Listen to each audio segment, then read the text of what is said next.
ಒಬ್ಬ ಸಣ್ಣ ಮಗು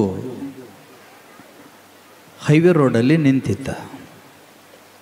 ಹರಕು ಬಟ್ಟೆ ಹಾಗೂ ಕೈ ಒಡ್ಡುತ್ತಾ ಇದ್ದಂತೆ. ಒಬ್ಬ ಬಂದ ಕೇಳಿದ, are you a Catholic, are you a Christian, ನೀನು ಕ್ರಿಶ್ಚಿಯನ? ಇನ್ನೊಬ್ಬ ಕೇಳಿದ, are you a Muslim, are you a Hindu?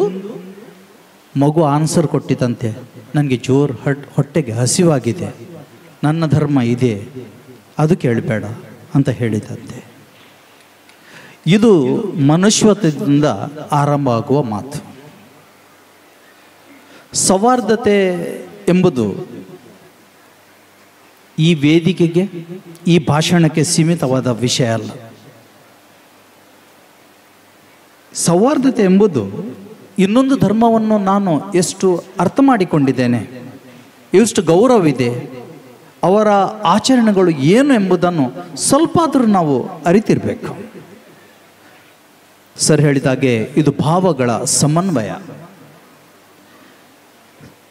ನಂದು ಸರಳವಾದ ಪ್ರಶ್ನೆಗಳು ಇಷ್ಟೇ, ಚಿಂತನೆ ಮಾತ್ರ ಕೊಡ್ತಾ ಇದ್ದೇನೆ ನಾನು ಇವತ್ತು.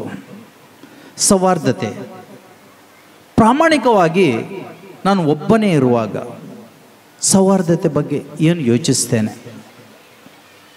ಇನ್ನೊಂದು 10 ಮಂದಿ ಕ್ರಿಶ್ಚಿಯನರೇ ನನ್ನ ಜೊತೆ ಇದ್ದಾರೆ,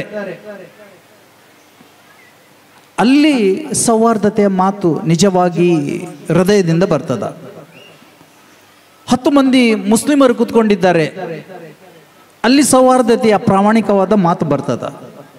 10 ಮಂದಿ ಹಿಂದೂಗಳು ಕೂತ್ಕೊಂಡಿದ್ದಾರೆ, ಅವರೇ ಇದ್ದಾರೆ, ಬೇರೆಯವರಿಗೆ ಯಾರು ಕೇಳಿಸ್ತಾ ಇಲ್ಲ, ಅಲ್ಲಿ ಸೌಹಾರ್ದತೆಯ ಮಾತು ಬರುತ್ತಾ? ಅದು ಸೌಹಾರ್ದತೆ ವೇದಿಕೆಯ ಮೇಲೂ ಇಲ್ಲ, ಅದು ಕೆಳಗಿದೆ. ವೇದಿಕೆಯ ಹಿಂಭಾಗದಲ್ಲಿದೆ, ಮುಂಭಾಗದಲ್ಲಿದೆ, ಮುಂದೆ ಇದೆ, ಹಿಂದೆ ಇದೆ. ಅಲ್ಲಿ ನಮ್ಮ ಹೃದಯದಲ್ಲಿ ಏನಿದೆ ದೇವರ ಬಗ್ಗೆ, ಇನ್ನೊಂದು ಧರ್ಮದ ಬಗ್ಗೆ, ಆ ಮಾತು. ಆ ಧರ್ಮದಲ್ಲಿ ಯಾವಾಗ ಮನುಷ್ಯತ್ವ ಎದ್ದು ಕಾಣೋದಿಲ್ವ, ಅಲ್ಲಿ ದೇವರಿಲ್ಲ, ಸೌಹಾರ್ದತೆ ಇಲ್ಲ, ಧರ್ಮವೂ ಇಲ್ಲ. ಇದು ನಮಗೆ ಅನುಭವವಾದ ಮಾತುಗಳು. ನಾನು ಹಿಂದೂ ಧರ್ಮವನ್ನು ಅರಿತುಕೊಳ್ಳುವುದರಲ್ಲಿ ಏನು ತಪ್ಪಿಲ್ಲ. ಯಾಕೆಂದರೆ ನಾನು ಅರಿತುಕೊಂಡ ತಕ್ಷಣ ನಾನು ಹಿಂದೂ ಆಗುವುದಿಲ್ಲ. ಯಾಕೆಂದರೆ ಒಂದು ತಿರುಳು ಪ್ರತಿ ಧರ್ಮದ್ದು ಏನು ಹೇಳ್ತದೆ ಅಂದರೆ, ಒಳ್ಳೆಯದನ್ನು ಅದು ಘೋಷಿಸ್ತದೆ. ಈಗ ತಾನೇ ಸರ್ ಗಾಯತ್ರಿ ಮಂತ್ರವನ್ನು ಹೇಳಿದರು, ನನ್ನ ಅಚ್ಚುಮೆಚ್ಚಿನ ಈ ಗಾಯತ್ರಿ ಮಂತ್ರ. ಮುಂಜಾನೆ ಆ ಟ್ಯೂನ್, ಲಿರಿಕ್ಸ್ ಮತ್ತು ಟ್ಯೂನ್ ಅದರದ್ದು ತುಂಬ ಒಂದು ಹೃದಯ ತಟ್ಟುವಂಥ ಟ್ಯೂನು. ಓಂ ಭೂರ್ಭುವಸ್ವ ತತ್ಸವಿತುರ್ವರೆಣ್ಯಂ ಭರ್ಗೋ ದೇವಸ್ಯ ಧೀಮಹಿ ನವೋ ಯೋ ನ ಪ್ರಚೋದಯಾತ್. ಓಂ ಭೂರ್ಭುವಸ್ವ ತತ್ಸವಿತುರ್ವರೆಣ್ಯಂ ಭರ್ಗೋ ದೇವಸ್ಯ ಧೀಮಹಿ ನವೋ ಯೋ ಪ್ರಚೋದಯಾತ್. ಓಂ ಹೇಳುವಾಗ ನಾವು ತುಂಬ ಮಂದಿ ಇದನ್ನು ಹಿಂದೂಗಳಿಗೆ ಸೀಮಿತವಾಗಿ ಇಟ್ಟಿದ್ದೇವೆ. ಏನದು ಅರ್ಥಗರ್ಭಿತ ಶಬ್ದ. This is the eternal sound, ಸ್ವರ್ಗಕ್ಕೆ ತಲುಪುವ ಆ ಶಬ್ದ.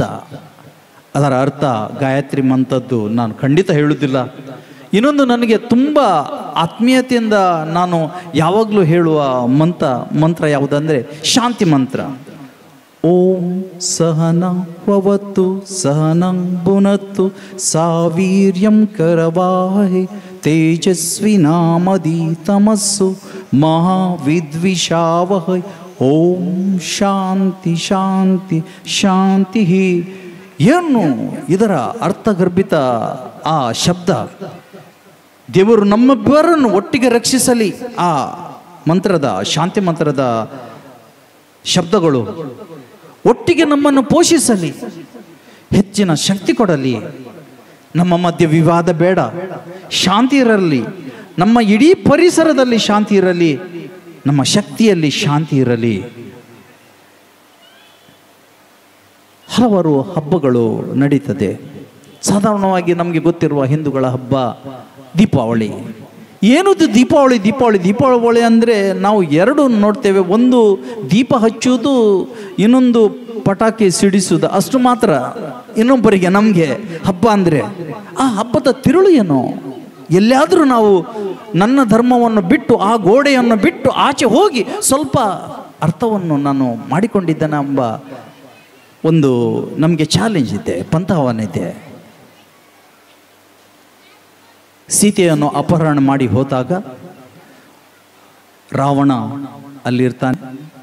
ರಾಮ ಎಲ್ಲರ ಜೊತೆಗೆ ಸೇರಿಸಿ ಹನುಮನನ್ನು ಪ್ರತ್ಯೇಕವಾಗಿ ಅವನನ್ನು ಹುಡುಕಿ ಆ ರಾವಣನನ್ನು ಕೊಂದು, ಆ ಒಂದು ದುಷ್ಟಶಕ್ತಿಯನ್ನು ಕೊಂದು ಪುನಃ ಅಯೋಧ್ಯೆಗೆ ಬರುವ ಅದೇ ಸಂಭ್ರಮ.